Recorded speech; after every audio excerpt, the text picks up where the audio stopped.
Hechos capítulo 16, versículos 6 al 10.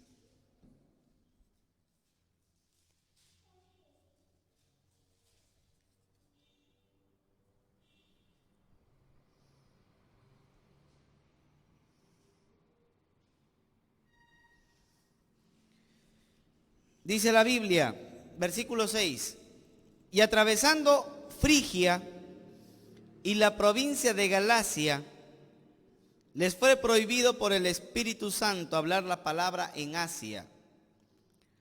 Y cuando llegaron a Misia, intentaron ir a Bitinia, pero el Espíritu no se lo permitió. Y pasando junto a Misia, descendieron a Troas. Y se le mostró a Pablo una visión de noche. Un varón macedonio estaba en pie, rogándole, diciéndole: pasa a Macedonia y ayúdanos. Cuando vio la visión, enseguida procuramos partir para Macedonia, dando por cierto que Dios nos llamaba para que les anunciásemos el Evangelio. Vamos a orar, hermanos. Padre Celestial, gracias porque en esta hora nos sentimos satisfechos de estar en este momento en tu casa, para aprender de ti, para aprender de tu voz, para aprender de tu palabra. Guíanos, Señor, a poder disponer nuestro corazón, a andar en tus caminos, en tus mandamientos, y para ello venimos a aprender tu palabra. Ayúdanos, Señor, a poder agradarte en todo lo que hacemos. Por eso danos la sabiduría de tu Espíritu Santo, para poder obedecerte, Señor. Gracias te damos en el nombre de Jesús. Amén. Amados hermanos, tenemos aquí la historia de cómo el Evangelio de Cristo se va extendiendo a los gentiles. En el capítulo 16, versículo 1 al versículo 5, ya tocamos la semana pasada lo que sucedió con Timoteo, ¿verdad? Y cómo es necesario, cómo se hace necesario criar nuevas generaciones, para que las nuevas generaciones puedan, hermanos, preservar nuestra doctrina, nuestra enseñanza, lo que nosotros creemos. Pero aquí en el versículo 6 al 10 encontramos que se siguen abriendo otras puertas, otras oportunidades para seguir predicando el Evangelio. Hermanos, Dios siempre tiene pueblo en mucho lugar. En todo lugar Dios tiene pueblo. Por eso es necesario que nosotros, la iglesia, estemos precavidos, alertas de todo lugar donde Dios quiere establecer una obra misionera. Amén. De todo lugar donde Dios desea que nosotros seamos de bendición, lleguemos a extendernos con el Evangelio de Cristo. Por eso, si usted se da cuenta, el versículo 6 dice: y atravesando Frigia y la provincia de Galacia, le fue prohibido por el Espíritu Santo hablar la palabra en Asia. Tenían la intención de predicar allí en Asia, pero el Espíritu Santo no se lo permitió. Y cuando llegaron a Misia, algunos paran en Misia nomás. No, salga de Misia, vaya a Bitinia. Pero aún en Bitinia, el Espíritu tampoco le permitió predicar el Evangelio. A veces uno desea ir a determinado lugar y predicar y enseñar la palabra de Dios, pero el Espíritu Santo a veces no lo permite, hermano. No se da el momento, no se da la circunstancia, y uno ya no termina predicando el Evangelio. Pero mire cómo, a pesar de que en el corazón de Pablo había el deseo de empezar una obra misionera en estos lugares, el Espíritu Santo no le permitió. Pero vamos a ver más adelante que eso tenía una razón. No vaya usted a decir: yo no evangelizo, yo no predico porque el Espíritu Santo no me lo permite. Y tiene como 80 años en el Evangelio y no predica nada. Eso no es así, hermano. ¿Me entienden o no? ¿Por qué es que Dios en determinada circunstancia no le permitió a Pablo predicar? Simple, porque más adelante Dios tenía otro plan para que siga predicando en otro lugar, pero que siga predicando. ¿Me entiende? Entonces usted no va a decir, no, es que Dios no me permite predicar acá y no predico en ningún lugar. Si Dios no te permite predicar en un lugar, te permite predicar en otro, pero te abre las puertas. Amén. Pero hay que trabajar para el Señor. Hay que hacer las cosas del Señor. Pero en este caso encontramos que Pablo, aunque no se le permitió, Dios le abre en otro lugar puertas para que predique y anuncie el Evangelio del Señor. ¿Y cómo lo sabía Pablo? Porque Pablo era sensible a la voz del Espíritu Santo. ¿Verdad? Entonces a veces uno va, hace evangelismo, toca la puerta, te tiran la puerta, no te quieren escuchar, estoy ocupadito, se meten. Y uno dice, ya, ¿para qué voy a predicar? ¿Y cómo sabes que de repente en la siguiente puerta sí quieren escuchar el Evangelio y sí se arrepienten? ¿Verdad? Y nosotros como andamos pensando solamente que aquí o por esta situación, que ya como me han rechazado 3, ya nadie más quiere. Hermano, usted siga predicando. Siga anunciando, porque de repente más adelante está la persona que desea escuchar el Evangelio. Amén. Si Pablo se hubiera detenido ahí, porque no se le permitió en Bitinia, no se le permitió en Asia, ya no podía predicar. Si él se hubiera detenido ahí, nunca hubiera llegado a Macedonia. Así que hermanos, aquí encontramos un claro ejemplo de cómo una persona debe ser guiada por el Espíritu Santo. Y para ser guiado por el Espíritu Santo hay que ser sensible a la voz del Espíritu Santo. Escuchar cuando el Espíritu Santo nos habla, hermano. Ay, pastor, yo escucho cuando el Espíritu me habla, porque todas las madrugadas me andan levantando, me anda soplando. Así como había una hermanita que decía que el Espíritu le soplaba. Le soplaba, dice el Espíritu, se levantaba a las 4 de la mañana para que se ponga a orar. Eso es una falsa doctrina. El Espíritu Santo no te sopla, no te mueve, no te electrocuta, nada. El Espíritu Santo te habla a través de la palabra de Dios. Amén. A través de su palabra. Hermano, las experiencias pasan, las experiencias son personales. La palabra de Dios permanece para siempre. Entonces, si Dios te va a hablar, Dios te va a hablar por su palabra. No te va a hablar porque te anda soplando a las 5 de la mañana para que te levantes. Eso no sucede, hermano. Eso no sucede. Entonces, ser sensible a la voz del Espíritu Santo es escuchar a Dios, pero no escucharle porque te hable aquí en el oído, sino escucharle por su palabra. Saber, cuando uno está en comunión con Dios, hermano, cuando uno está en comunión con Dios a través de la oración, a través del estudio de su palabra, y cuando uno va a tomar una decisión, uno de muy adentro sabe que su decisión es buena o mala, pero lo sabes porque el Espíritu Santo te dice. El Espíritu Santo te guía. Amén. Si uno sabe, hermano, cuando es correcto, incorrecto, buena o mala la decisión. Porque se supone que tienes el Espíritu Santo. Y el Espíritu Santo, cuando tú estés en comunión con Dios, te dice, esto está bien, esto está mal, esto haz, esto no haz. Y una persona se vuelve sensible. ¿Por qué? Porque ha nacido por el Espíritu Santo. Acompáñame al libro de Juan capítulo 3 para que usted pueda ver un ejemplo de eso. Juan capítulo 3, dice la Biblia. Juan capítulo 3, versículo número 6, 5, 3, 5. Respondió Jesús, de cierto te digo, que el que no naciere de agua y del Espíritu no puede entrar en el reino de Dios.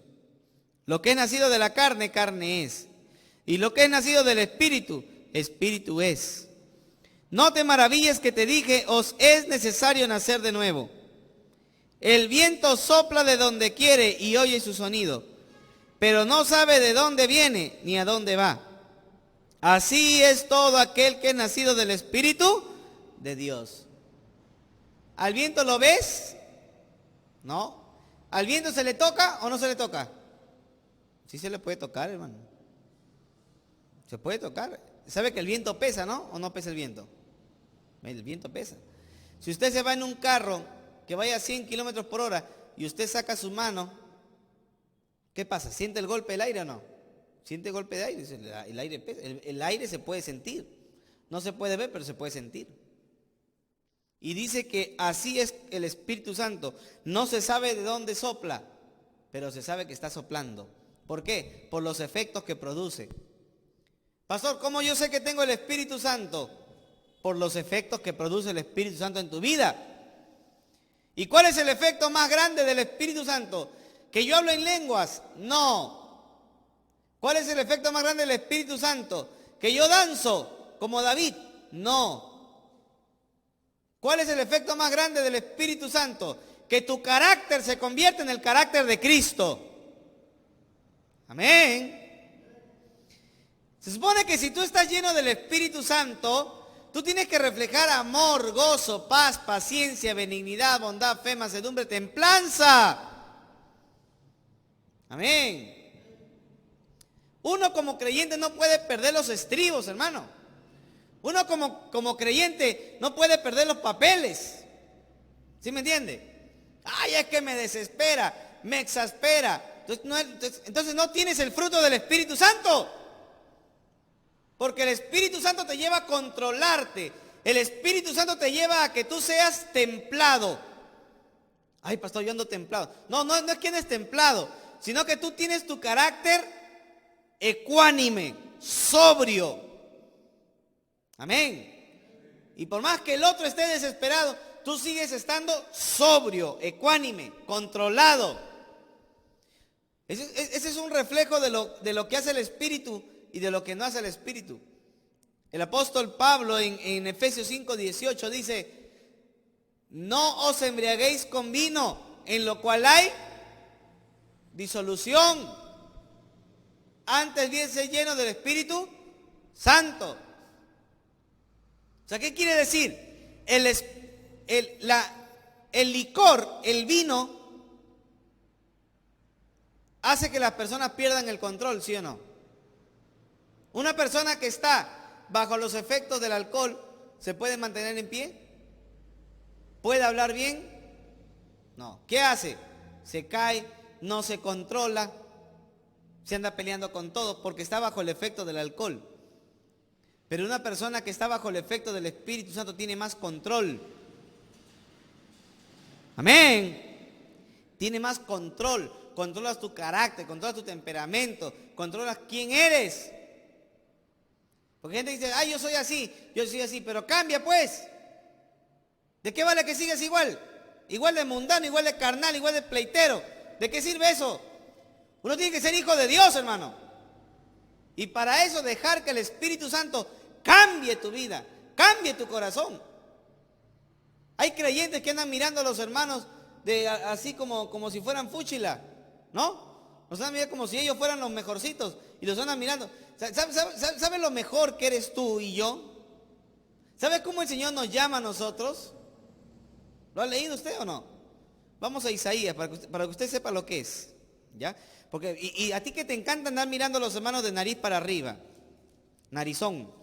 Mira, porque hay unos que lo andan mirando así como que si todos les apestaran, como si todos fueran ignorantes, y ellos son lo mejorcito de todo Ica.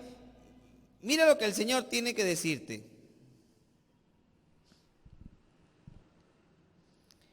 Versículo 10, a eso que les encanta andar leyendo el versículo 10, ¿no?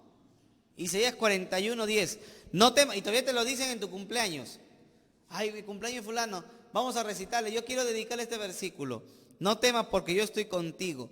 No desmayes porque yo soy tu Dios, que te esfuerzo, siempre te ayudaré. Siempre te sustentaré con la diestra de mi justicia. Ay, qué tremendo, Señor, este para mí. Eso es para ti, pero también para ti es el versículo 14. ¿Qué dice? ¿Qué dice? No temas, gusano de Jacob. ¿Sabe qué es lo que somos mejor que nosotros? Lo mejor de nosotros podemos llegar a ser gusanos, hermano. Amén. Así que acá no hay de que yo miro a los demás, que como si todos fueran ignorantes, como si todos fueran de la clase baja. Yo soy de la clase alta. No, tú no eres de la clase alta, tú eres de la clase del infierno. Porque si tú eres un verdadero hijo de Dios, todos somos iguales para el Señor. Amén. Todos somos iguales para el Señor, hermano. Y si todos tenemos que comer algo, todos comemos. Eso sucede en algunos lugares, hermano, donde los pastores se creen los reyes, ¿no? De repente llega el aniversario de la iglesia, el pastor con los pastores comen otra comida especial. Pterodáctilo, eso ya nadie lo come. Eso es solo para los pastores. Y para los hermanos, dale su arroz con huevo.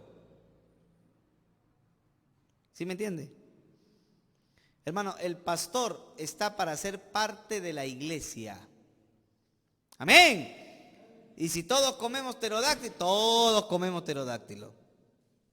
Y si todos comemos caviar, todos comemos caviar. Y si todos comemos arroz, todos comemos igual. Amén.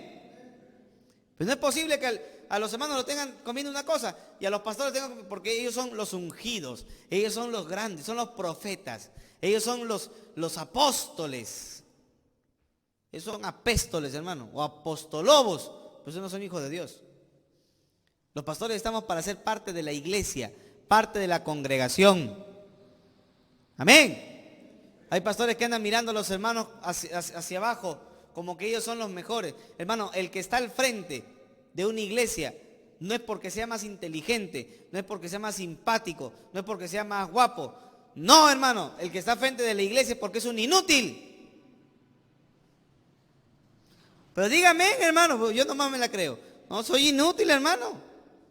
Soy inútil. Si yo me acuerdo cómo me llamo porque tengo DNI, si no me olvidara, ¿cómo? Me olvido cómo me llamo.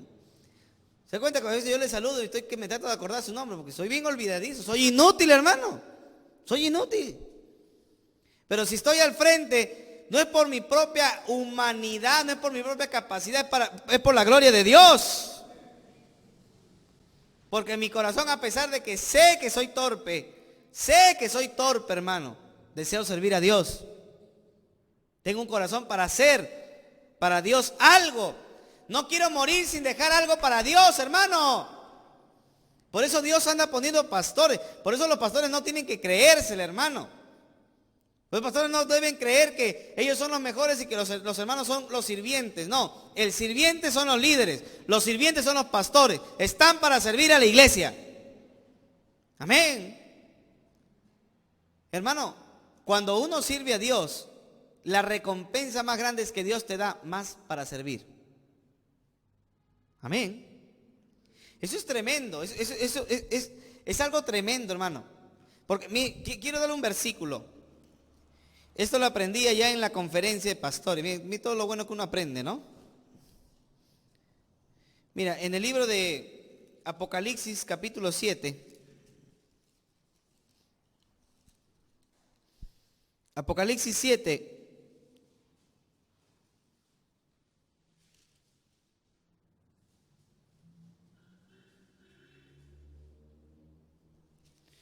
Dice versículo 9. Después de esto miré que una gran multitud, la cual nadie podía contar, de todas las naciones y tribus y pueblos y lenguas, que estaban delante del trono y en la presencia del Cordero, vestidos de ropas blancas y con palmas en las manos. Y clamaban a gran voz diciendo: la salvación pertenece a nuestro Dios, que está sentado en el trono y al Cordero. Y todos los ángeles estaban en pie alrededor del trono, y de los ancianos y de los 4 seres vivientes, y se postraron sobre sus rostros delante del trono, y adoraron a Dios, diciendo: amén. La bendición y la gloria y la sabiduría y la acción de gracias y la honra y el poder sean a nuestro Dios por los siglos de los siglos. Amén.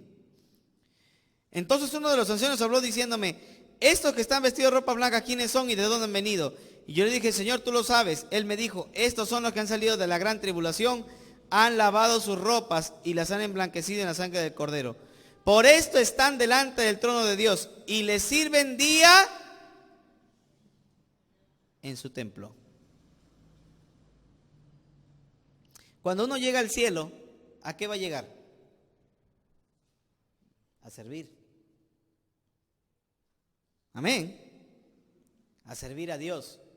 Pero si acá no sirves a Dios, mira, si aquí te gusta estar sentado, aquí te gusta que te sirvan, en el cielo tú vas a estar sentado, haciendo que te sirvan los que realmente sirven. Pero ¿sabes quién va a estar cerca a Dios? Los que le sirven, no los que están sentados.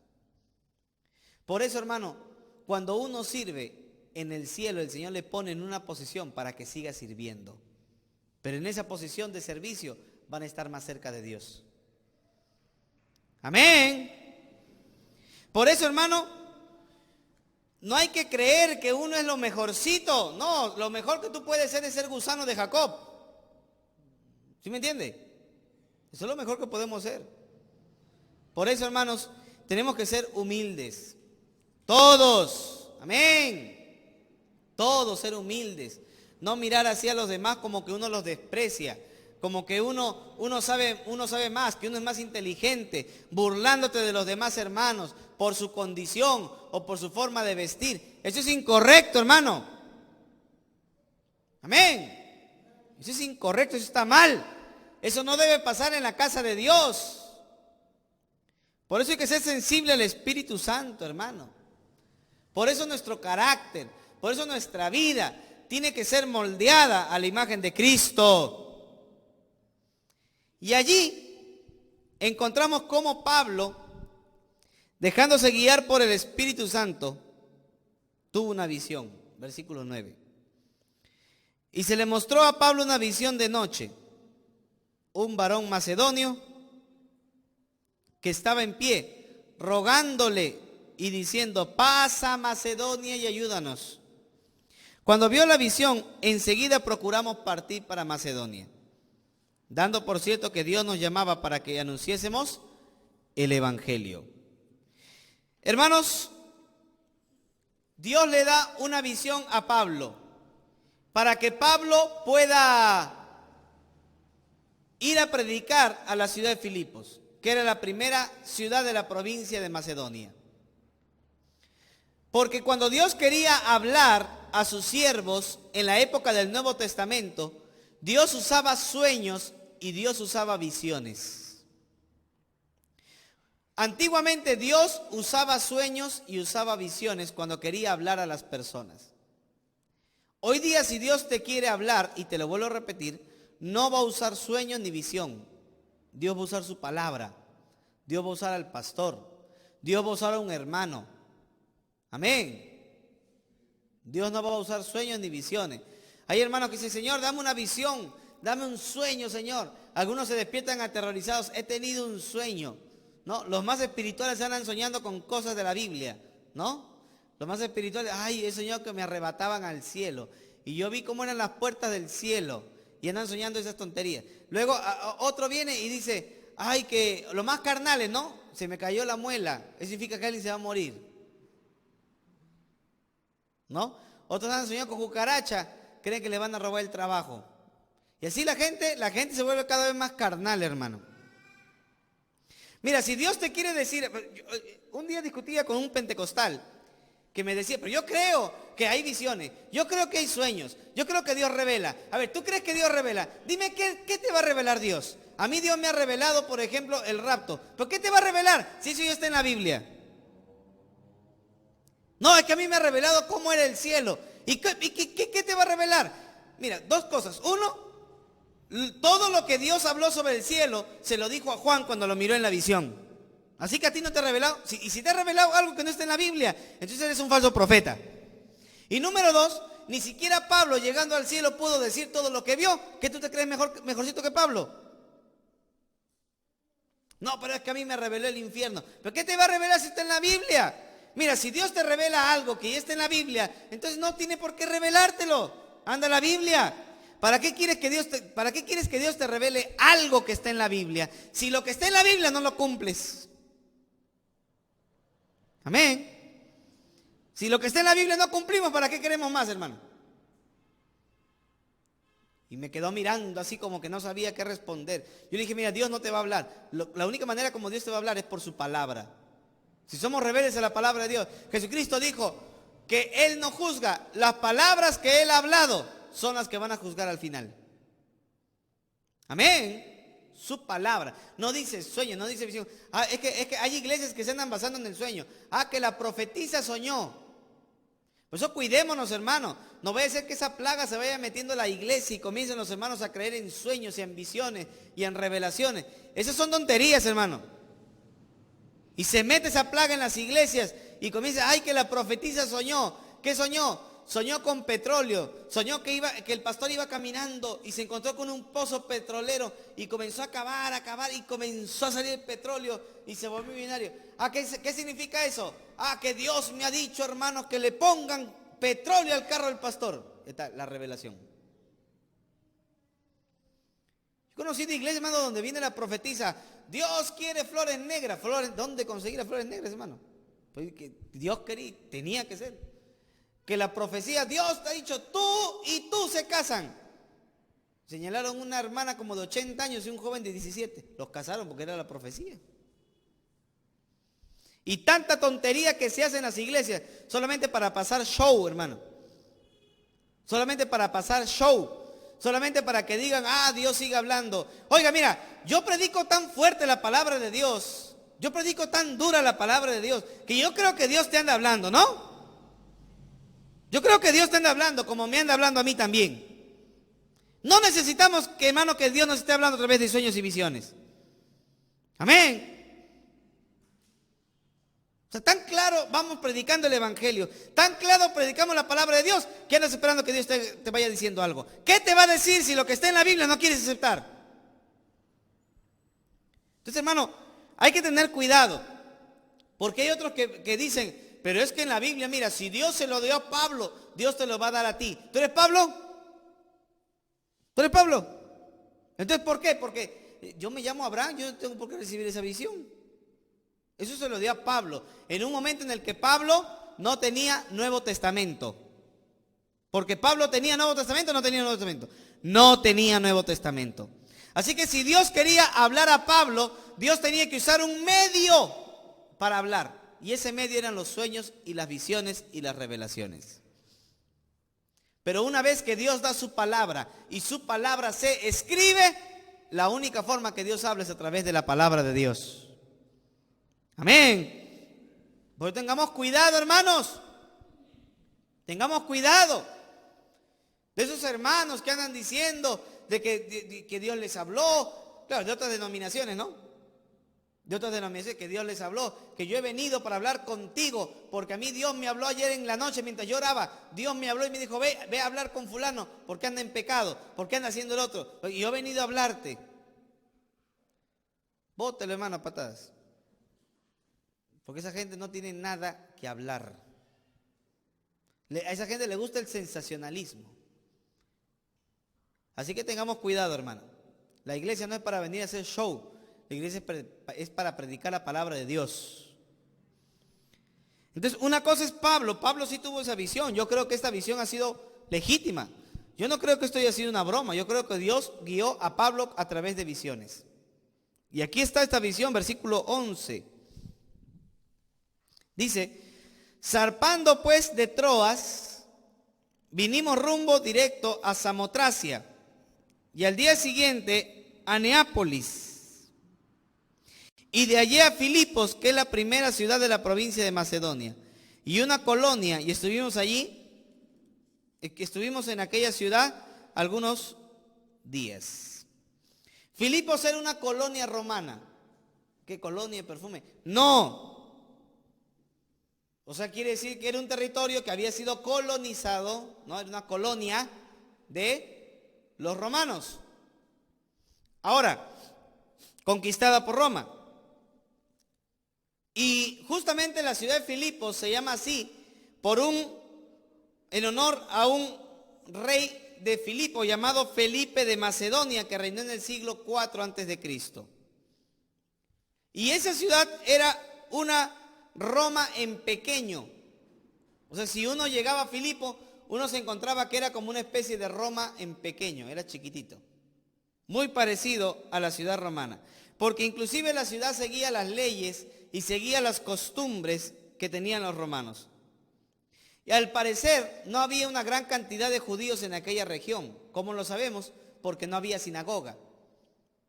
Se decía que se necesitan por lo menos de 10 varones judíos para hacer una sinagoga.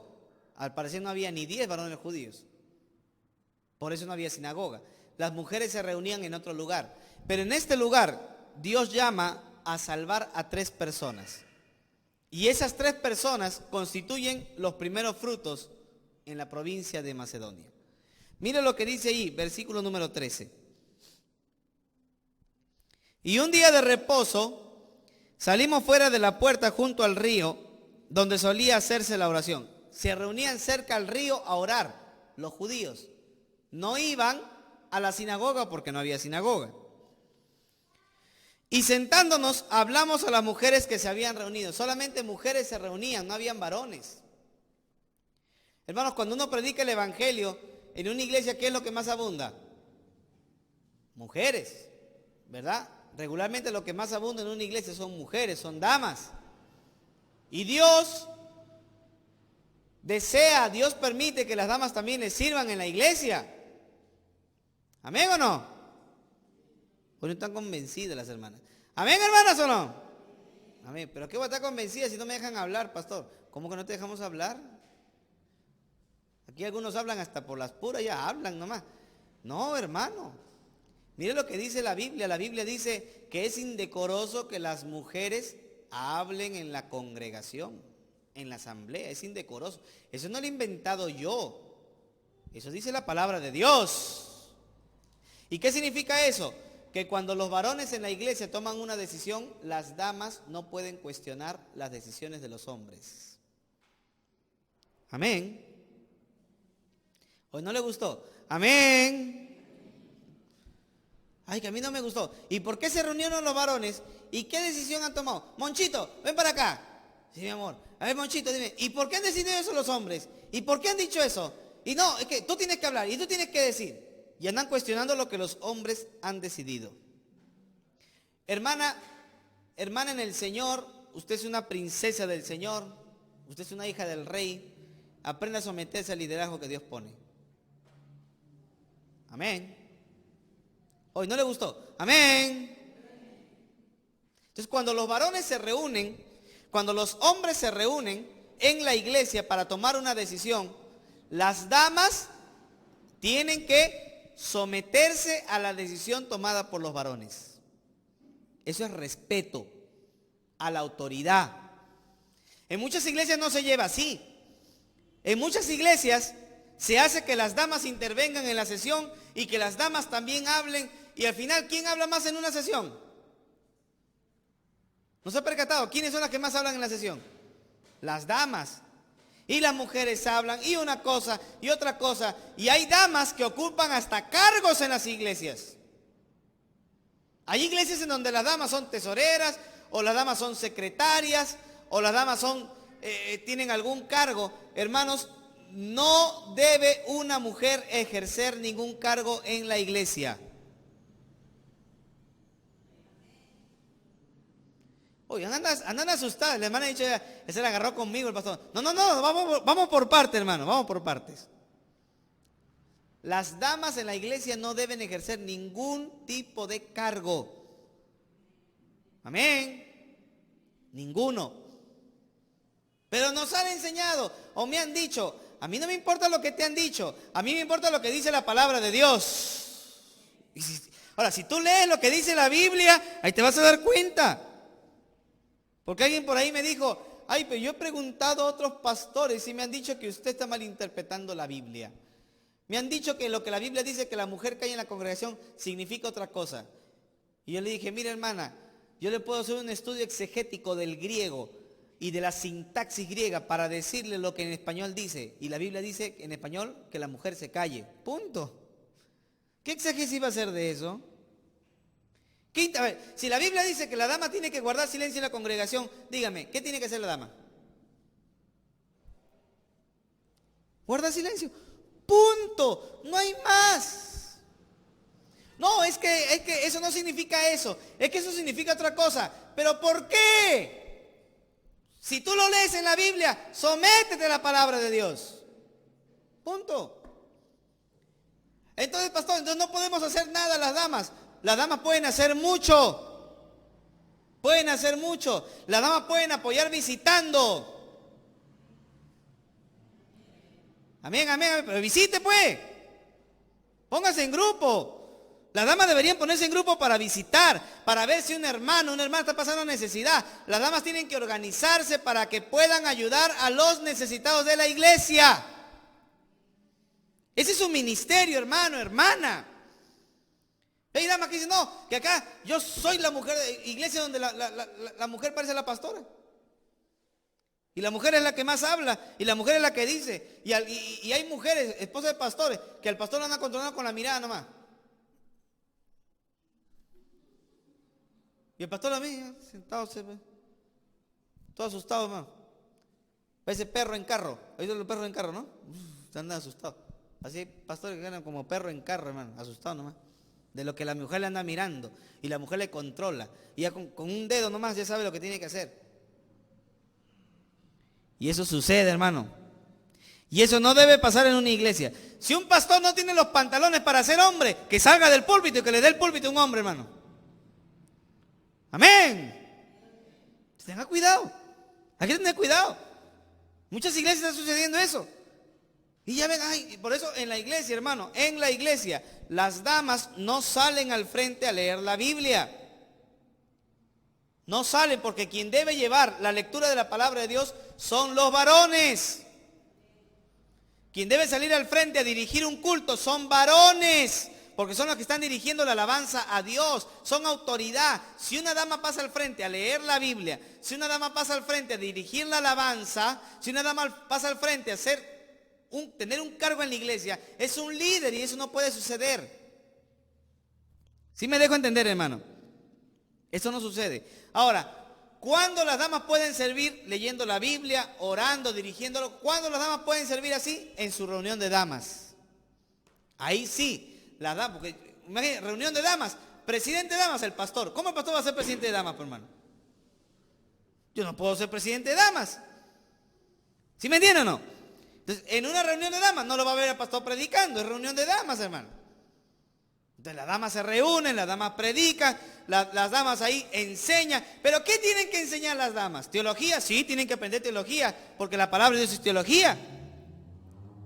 Pero hermano, el ministerio más grande de una dama, es tener a sus hijos cerca a Dios. Amén.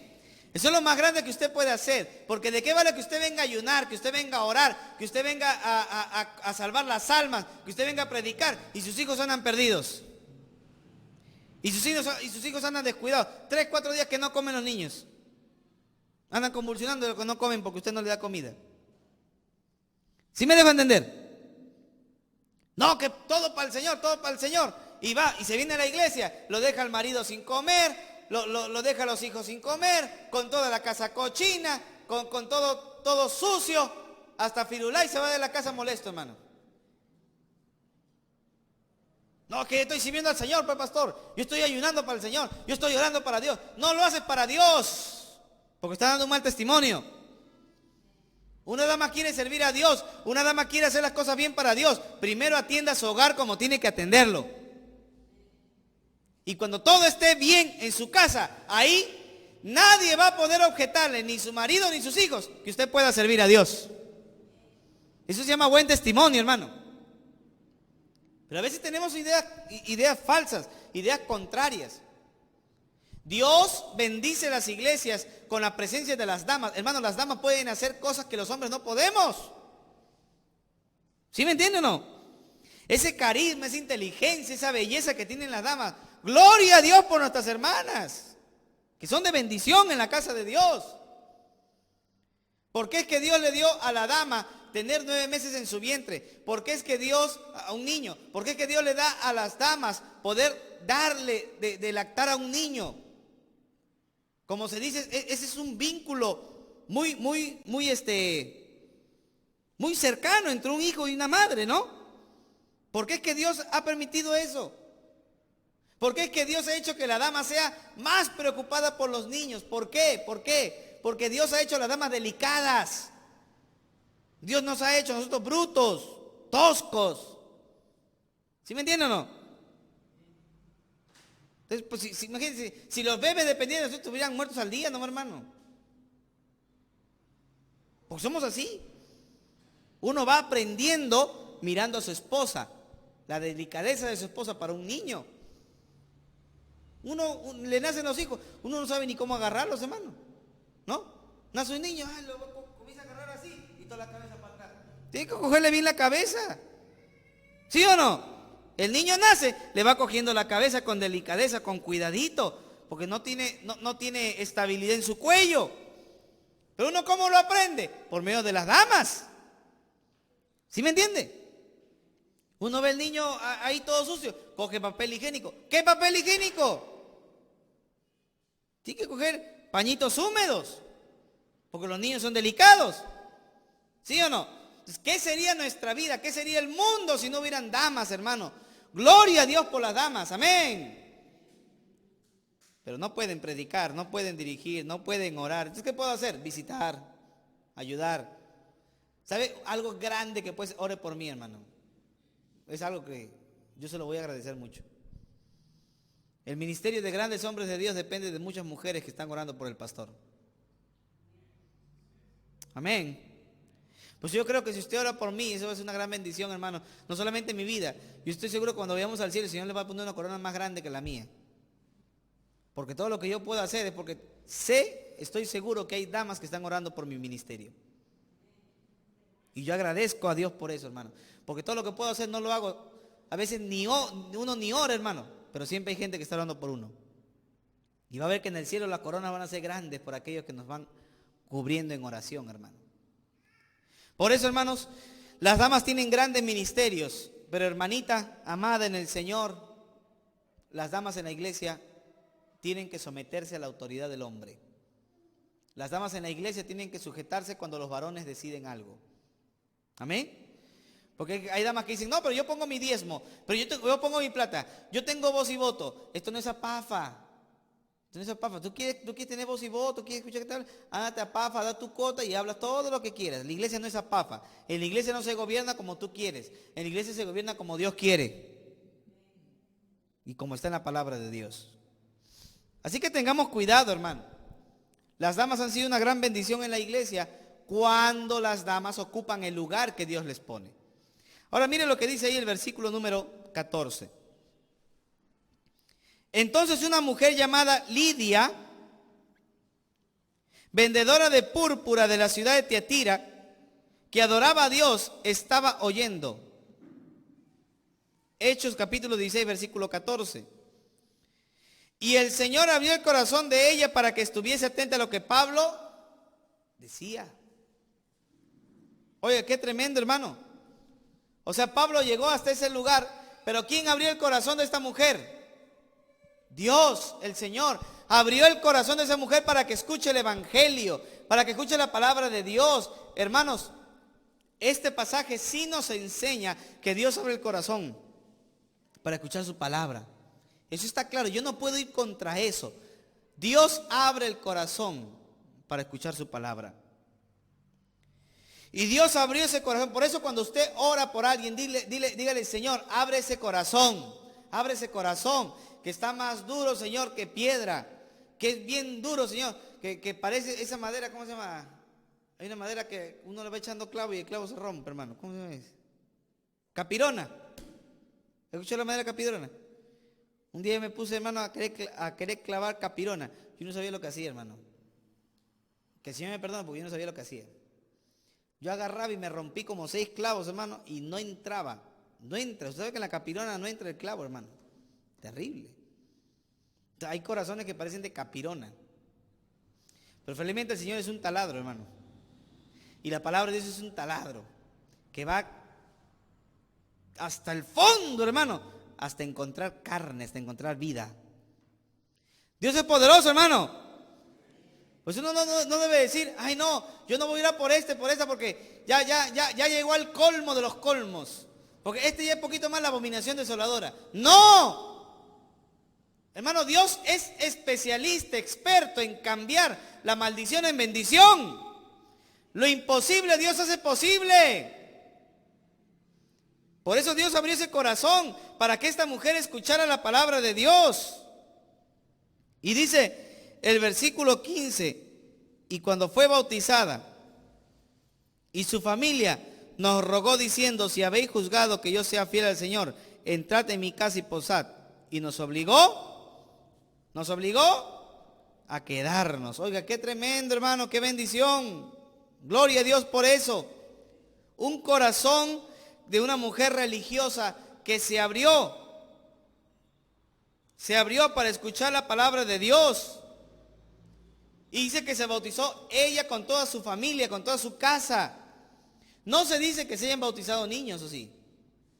Porque la iglesia cristiana nunca bautizó niños. El bautismo de niños viene de la época de los sacerdotes católicos. No viene de la época de los primeros cristianos.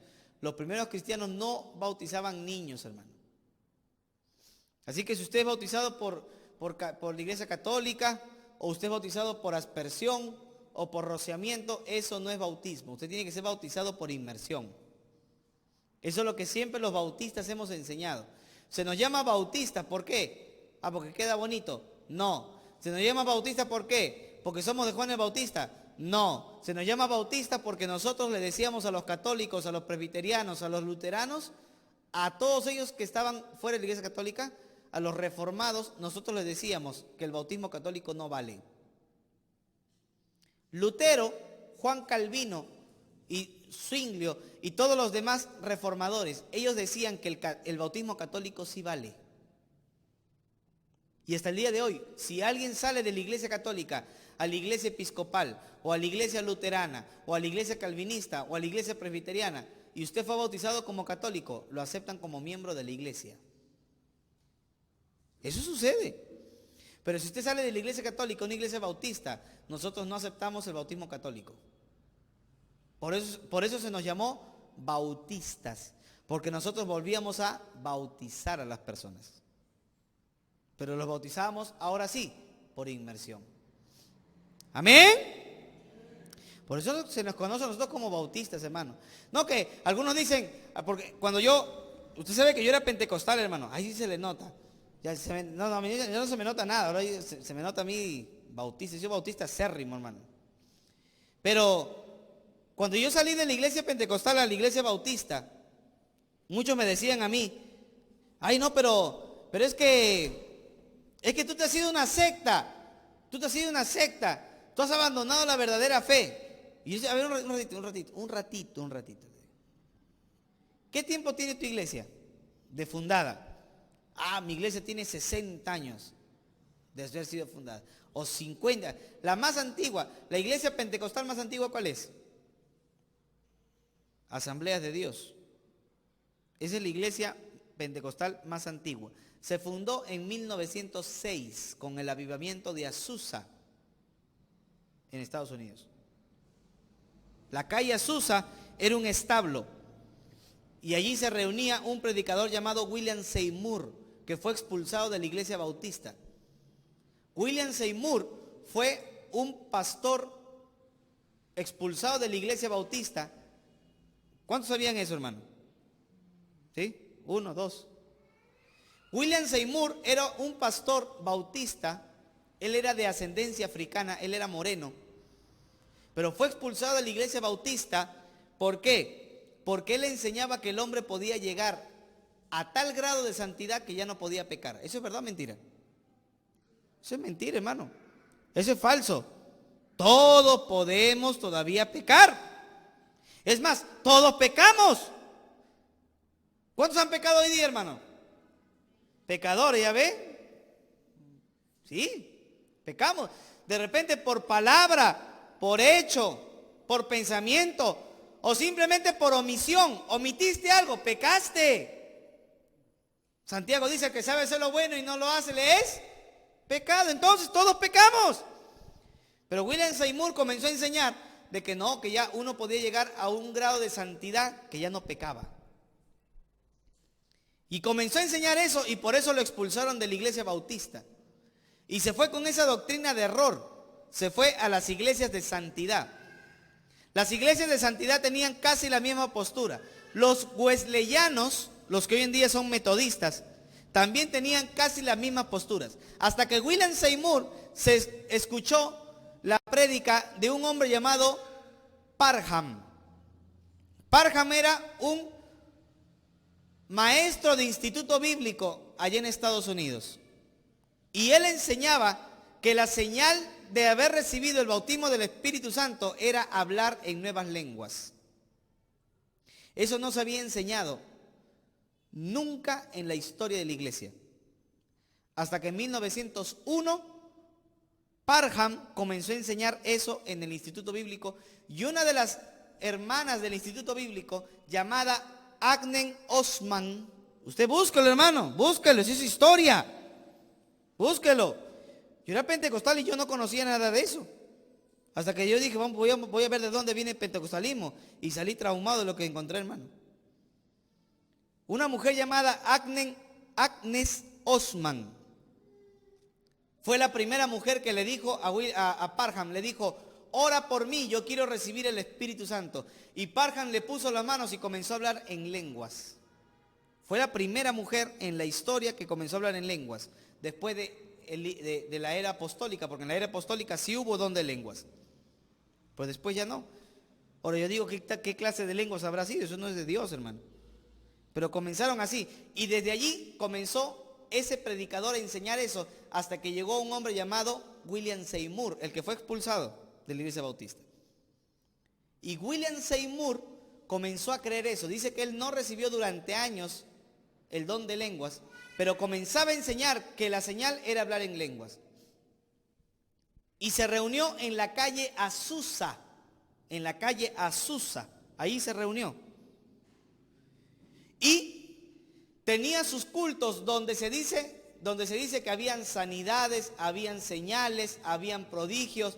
Se dice que la gente manca salía con mano, que el cojo salía con pie. Eso se dice. Yo no sé si será verdad o mentira, pero los diarios de la época decían que esos cultos eran unos cultos desordenados y que la gente comenzaba a saltar, caía al piso convulsionando, la gente comenzaba a entrar en trance y comenzaba a rodar, le llamaban la rodada santa, porque comenzaban a rodar por todo el piso, hermano, y algunos comenzaban a caer temblando, y dicen que ellos decían que era la obra del Espíritu Santo, y William Seymour oraba, eso es verdad, se había comprado una caja de zapatos y metía su cabeza dentro de la caja de zapatos, y ahí oraba William Seymour mientras eso sucedía. Se dice que todo ese tipo de manifestaciones solamente ocurría ahí porque nunca ocurrió en ninguna iglesia cristiana hasta esa época. Solamente comenzó a ocurrir ahí cuando él comenzó, al parecer, a mezclar la religión cristiana con la religión africana. Usted sabe que ese tipo de danzas, ese tipo de cosas, viene de la religión africana. Los africanos, los cultos satanistas africanos también hablan en lenguas, hermano. Entonces William Seymour cogió de sus raíces paganas ese tipo de adoración de danzas y de lenguas y lo combinó con la religión cristiana, y de ahí sale el pentecostalismo. De ahí sale, hermano. ¿Sí me está escuchando? De ahí sale. Y de ese grupo que se reunió en la calle Azusa salen los primeros misioneros y predicadores bajo una confraternidad llamada Asambleas de Dios en 1906, y se constituye en 1914 como la primera iglesia pentecostal del mundo. Así que si usted me dice pentecostales, los pentecostales no tienen ni 100 años, hermano. Bueno, ya 100 años y 105 años, ¿no? Y cuando yo salí, algunos me decían, ¿tú te has ido a una secta? Un ratito, papito, le decía. Secta serás tú, porque tu iglesia no tiene ni 60 años ni 100 años. Los bautistas tenemos por lo menos una historia de 400 años. Antes de que ustedes comiencen a hablar como locos, nosotros ya éramos bautistas. ¿Sí me entiende? Así que no le pueden decir a usted, tú te has ido a una secta. No, secta es la tuya, porque eso se ha creado recién con una doctrina falsa. Las iglesias bautistas, hermano, hay una iglesia bautista, no recuerdo, es una parte de Europa. ¿Sabe qué tiempo tiene? Esta iglesia bautista ahí en la parte de Europa, tiene documentos que afirman venir del año 800 después de Cristo. Es increíble, hermano, increíble. Claro, no se llamaba bautista, pero tenía todos nuestros postulados. El principal postulado que los bautistas teníamos contra Roma y contra los protestantes era que todos ellos aceptaban el bautismo de infantes. Nosotros nunca lo aceptamos, por eso fuimos bautistas. ¿Sí me entienden o no? Ahora, que de los bautistas salieron muchos herejes, también, pues hermano, también. Por ejemplo, los adventistas salen de los bautistas. ¿Usted sabía o no sabía eso? Los adventistas salen de los bautistas. Los testigos de Jehová salen de los bautistas. ¿Por qué? Porque la primera mujer que profetizó y que era ¿quién era la que creó toda la organización de los adventistas? ¿Quién fue? Ellen White. Pero ella seguía a un predicador llamado George Mueller. Y George Mueller era un predicador bautista. ¿Sí me entienden o no? Era bautista, hermano. Y este predicador, Carlos Taze Russell, fundador de los Testigos de Jehová, también siguió a George Mueller, que era un bautista. ¿Sí me entiende? Entonces, muchas falsas doctrinas han salido de los bautistas. Mientras que los bautistas nos conservamos puros en la doctrina, muchos salían con falsa doctrina y de ahí vienen las denominaciones. No sé si me dejo entender. Las denominaciones aparecen porque salieron de la iglesia bautista con una falsa doctrina. No me crea, usted investigue. Usted investigue. Por eso, hermano, yo creo que nosotros los bautistas no somos la única verdad, pero sí creo que estamos en la verdad. ¿Me entiende? O sea, no que seamos los únicos. Yo creo que Dios tiene pueblo en mucho lugar. Pero sí creo que el Señor nos está dando a nosotros una herencia doctrinal para conservar la sana doctrina. Amén. Así que cuidemos esa herencia, hermano. Cuidemos esa herencia. Mira, ¿hasta dónde nos hemos ido? Aquí terminamos, hermano. El próximo martes continuamos con este estudio. Amén.